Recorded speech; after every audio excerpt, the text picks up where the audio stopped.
नमस्ते।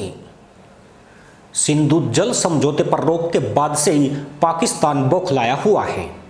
इस बीच भारत ने एक नया प्लान तैयार कर लिया है जो पाकिस्तान की नींद उड़ा देगा। भारत सरकार जम्मू कश्मीर के किश्तवाड़ में चिनाब नदी पर एक महत्वपूर्ण जल विद्युत परियोजना क्वार बांध के निर्माण में तेजी लाने जा रही है।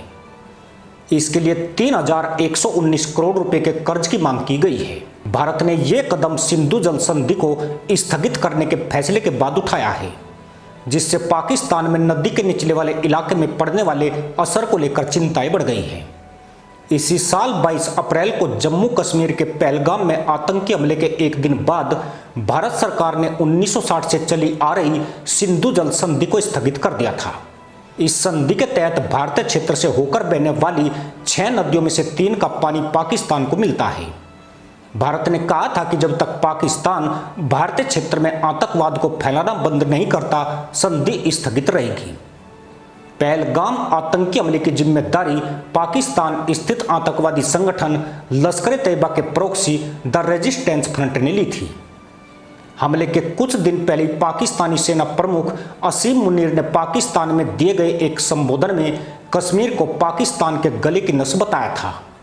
मुनीर ने जिन्ना के द्विराष्ट्र सिद्धांत का जिक्र करते हुए कहा था कि हिंदू और मुसलमान दो अलग कौम हैं जो एक साथ शांति से नहीं रह सकते। माना जाता है कि मुनीर के भाषण ने ही कश्मीर में पर्यटकों पर हुए बर्बर हमले की भूमिका लिखी थी। पहलगाम हमले के बाद से ही भारत पाकिस्तान के रिश्ते तनावपूर्ण हैं।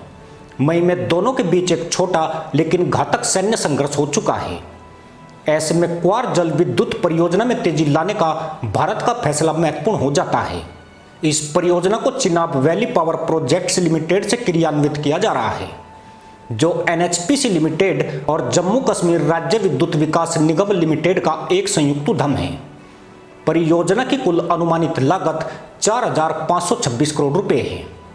परियोजना के लिए महत्वपूर्ण उपलब्धि जनवरी 2024 में रही, जब चिनाब नदी का जलमार्ग मोड़ इस महत्वपूर्ण कदम ने मुख्य बांध निर्माण कार्य को शुरू करने में मदद की, जो वर्तमान में चल रहा है।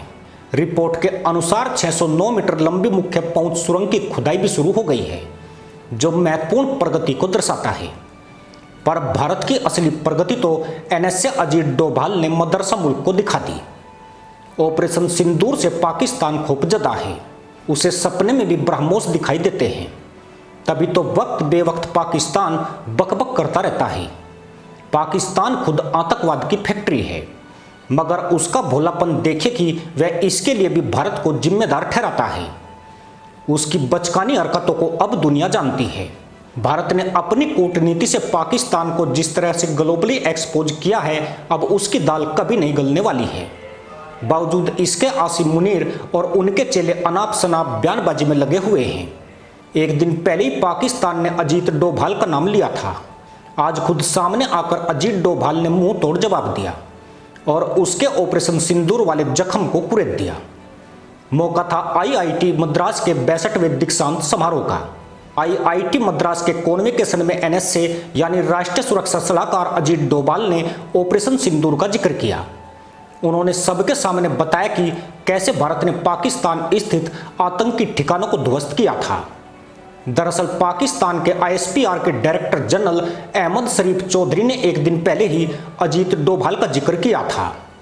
सबसे पहले जानते हैं कि अजीत डोभाल ने क्या कहा। अजीत डोभाल ने शुक्रवार को आसिम मुनीर के जले पर नमक छिड़का, उसके उस जख्म को ताजा किया जिससे पूरा पाकिस्तान आज भी कराह रहा है। अजीत डोभाल ने ऑपरेशन सिंदूर को लेकर कहा, हमें अपनी स्वदेशी तकनीक को विकसित करना होगा। यहाँ सिंदूर का जिक्र हुआ। हमें इस बात पर गर्व है कि इसमें कितना ज़्यादा देसी तकनीक का इस्तेमाल हुआ। हमने पाकिस्तान के अंदर 9 आतंकी ठिकानों को चुना था और ये ठिकाने बॉर्डर पर नहीं बल्कि देश के भीतर गहराई में थे। हमने एक भी निशाना नहीं छोड़ा। अजीत डोभाल ने आगे कहा, हर लक्ष्य पर सटीक प्रहार हुआ। हमला कहीं और नहीं हुआ, सिर्फ वहीं हुआ जहां हमें पता था कि वहां कौन मौजूद है। पूरे ऑपरेशन को पूरा करने में केवल 23 मिनट लगे। अजीत डोभाल ने इंटरनेशनल मीडिया पर भी निशाना साधा और पाकिस्तान के झूठ की पोल खोली। उन्होंने सवाल किया, आप मुझे एक भी फोटो दिखा दीजिए जो भारतीय नुकसान को दर्शाता हो। न्यूयॉर्क टाइम्स ने बहुत कुछ लिखा, लेकिन जो तस्वीर आई उनमें 10 मई से पहले और बाद की पाकिस्तान की 13 एयरबेस की स्थिति दिखाई गई और फर्क बिल्कुल साफ था। आपको बता दें कि पाकिस्तान ने बलूचिस्तान में आतंकवाद फैलाने का आरोप अजीत डोभाल पर लगाया था, जिसके बाद अजीत डोभाल ने पाकिस्तान को मुंह तोड़ जवाब दिया है। इसी के साथ अनुमति दोस्तों, जय हिंद, वंदे मातरम।